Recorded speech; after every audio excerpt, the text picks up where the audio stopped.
Halo, selamat datang di video ketiga seri The Science of Well-Being.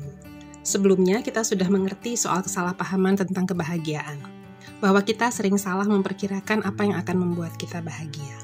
Kemudian, di video kedua, kita melihat mengapa ekspektasi kita begitu buruk, soal annoying features of the mind dan impact bias yang sering kita alami. Sekarang, kita akan mencoba melihat apa yang harus dilakukan untuk mengatasinya. Hal pertama yang perlu dilakukan adalah rethink awesome stuff. Pikirkan lagi soal barang-barang berharga itu.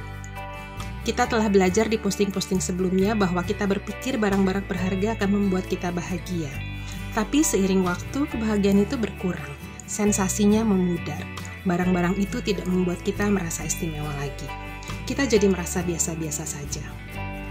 Lalu, apa yang harus dilakukan? Ketika akan membelanjakan uang Anda, berhentilah menghabiskannya untuk barang materialistik.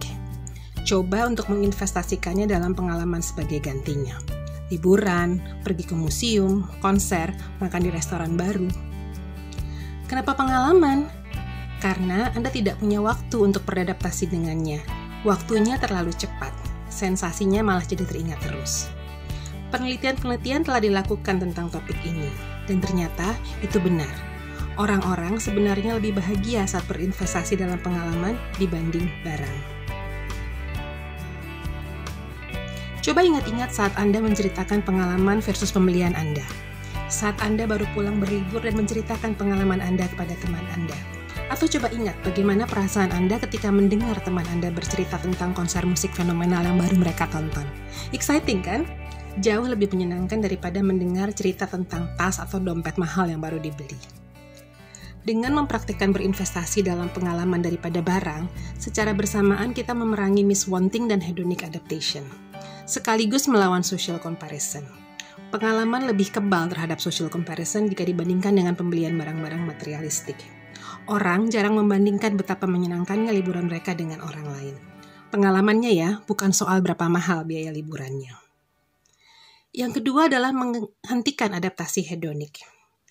Kita sudah tahu bahwa manusia cenderung menjadi terbiasa dengan barang-barang atau hal-hal yang dimilikinya. Ini termasuk hal-hal non-material seperti relationships, pekerjaan yang baik, dan lain-lain. Apa ini artinya kita tinggalkan saja semua itu dan kemudian habiskan uangnya untuk traveling? Ya tentu nggak begitu juga. Dalam psikologi, ada yang namanya savoring, tindakan atau usaha untuk memperpanjang serta mengintensifkan peristiwa menyenangkan dengan merenungkan atau mengingat kembali semua detail peristiwa tersebut. Bagaimana caranya? Salah satu caranya ialah dengan mengingat kembali suatu momen bahagia seperti Anda sedang memutar ulang sebuah video. 8 menit per hari selama 3 hari. Setelah 4 minggu, Anda akan merasakan pertambahan emosi positif.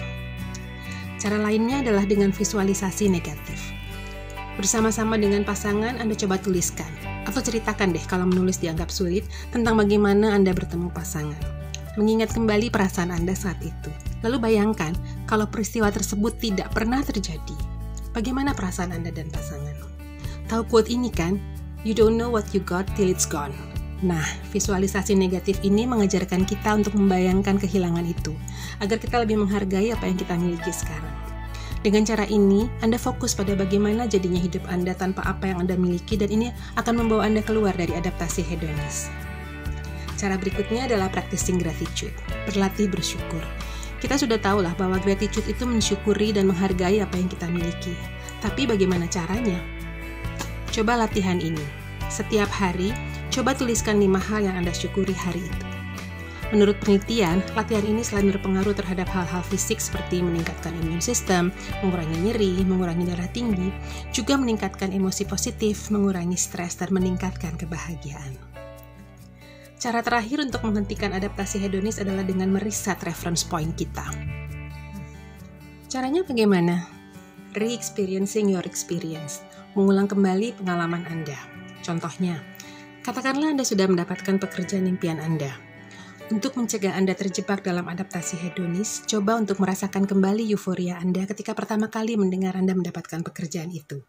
Excited dan gembira kan? Jadi ketika Anda mulai merasa flat atau mungkin bosan, coba latihan ini. Kemudian concretely observe. Coba bayangkan sebuah skenario buruk seperti kehilangan barang berharga Anda. Menyebalkan kan? Sedikit banyak Anda jadi lebih menghargai barang tersebut. Lalu ini yang penting, Sebisanya tidak membanding-bandingkan diri Anda dengan yang lain. Kalau sedang browsing Instagram dan merasakan Anda mulai membanding-bandingkan diri Anda dengan apa yang Anda lihat di IG, segeralah berhenti. Kalaupun susah mengalihkan perhatian Anda dari social media, coba untuk selektif dalam memilih social comparison yang Anda izinkan untuk Anda lihat. Contohnya, pilih untuk browse real beauty campaign atau stop body shaming campaign daripada melihat Victoria's Secret models. Hal lain yang bisa Anda lakukan untuk menghentikan social comparison adalah lagi-lagi practicing gratitude. Oke, tadi adalah beberapa hal yang bisa kita lakukan untuk mengatasi impact bias tentang hal-hal yang membawa kebahagiaan.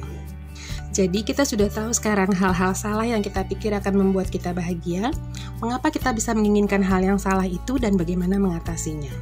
Berikutnya kita akan mencari tahu sebenarnya hal-hal apa sih yang akan benar-benar membuat kita bahagia dan belajar untuk menginginkan hal-hal yang benar ini. Minggu depan ya, salam positivity.